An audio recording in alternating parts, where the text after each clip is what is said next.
Good question by Cam. Cam is asking about the death of Judas and the difference in Acts 1:18 and Matthew 27:5. 1:18 is Luke recording what Peter is telling him. So it's not Luke's eyewitness account of it. It's supposed to be Peter's eyewitness account. And like that movie Perspective, we know that people can see the same event but have a different perspective of it, and the storyline is different.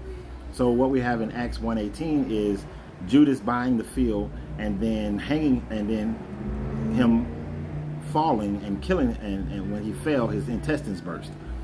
In Matthew 27:5, you have Judas being fed up, feeling remorse for selling out, and then the priest buys the field for him, and then that's when Judas actually hangs himself. They can be the same story. It may not be a contradiction, because it can be argued that Judas saw the field, knew he wanted to buy it.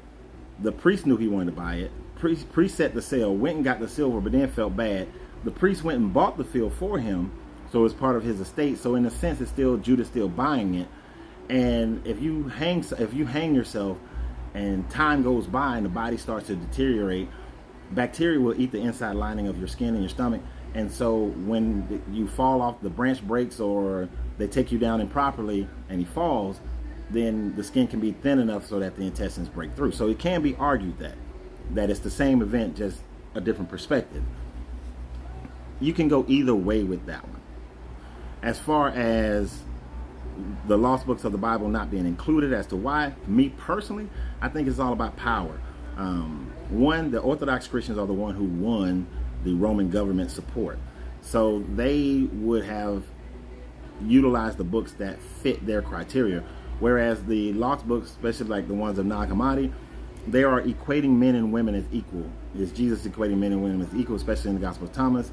It's telling you, it's different stories about how you don't necessarily need the church, you don't need a priest in order to get to the Creator. So that goes outside of Roman control or Orthodoxy control.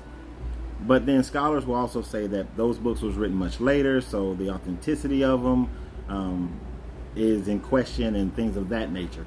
But my main thing is that I think that those books gave too much power to the people and took away power from the organization of religion, and therefore those books weren't going to make it.